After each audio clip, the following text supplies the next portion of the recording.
Hello everyone, I'm Cody. And I'm Liz. Welcome to Unit 1, Dumb Dorm.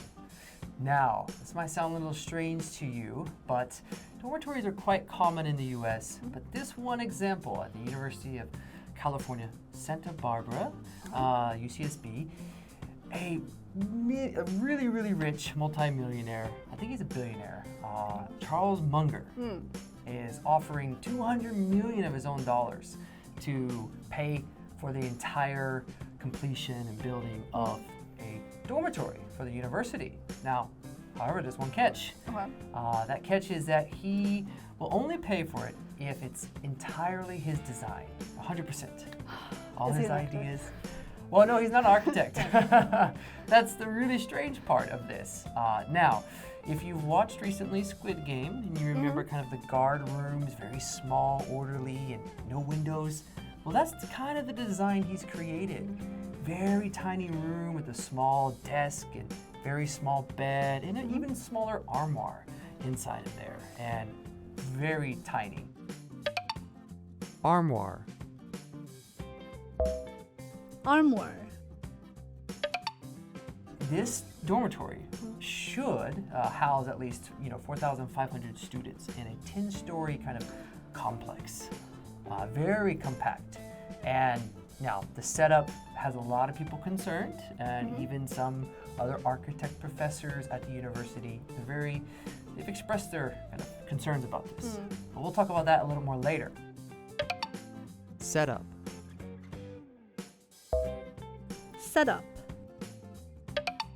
So, have you ever lived in a dormitory? I did when I was in university. For 3 of the 4 years I lived in a dormitory. Yeah. Okay.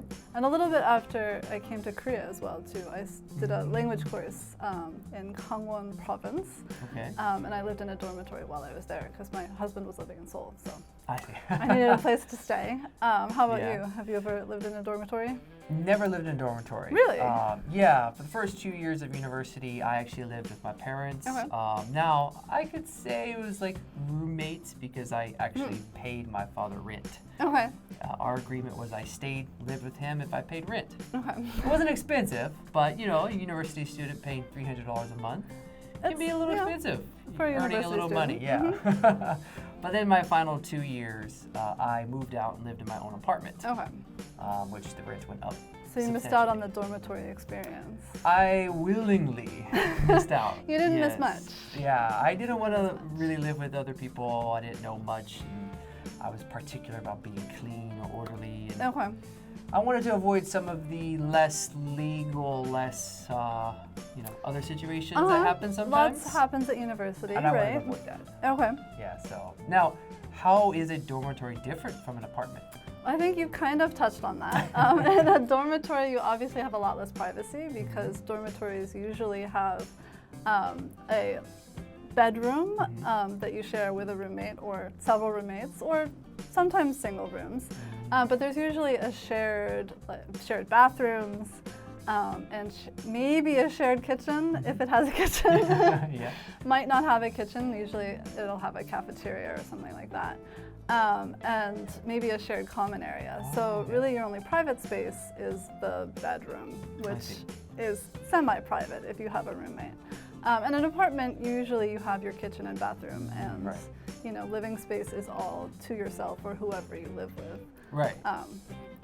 And for apartments, you can, if you want friends to room with you and share the rent, then you choose. Yeah, you choose who you live with. Dormitory, I think, is left up to the school to choose. It depends on the school. At my school, the freshman year, because we didn't know anybody, because we were freshmen, it was our first time, they did choose. They matched the roommates, but after that, we could choose who we wanted to live with. Very interesting, yeah. Very similar to, in Texas, to a lot of dormitories and universities there. My friend lived in one, so I visited a few times. And like you were saying, the public area or shared spaces, we could say is very communal. Right. And there might be a communal kitchen for maybe 2 or 3 rooms, maybe one shared living, gaming area, or TV or something. But typically it didn't work very well. Communal. Communal. my university actually had a kind of nice setup after freshman year in that it had apartment dormitories. Oh, okay. So it was like it was provided by the school. It was right in the center of campus. But it was 4 people living with 2 bedrooms and a kitchen and a private bathroom. I see. And a living room. So it was an apartment basically, but Essentially. owned by the school. Right. But you had to like win a lottery to get in there. Not all of the dormitories were like that.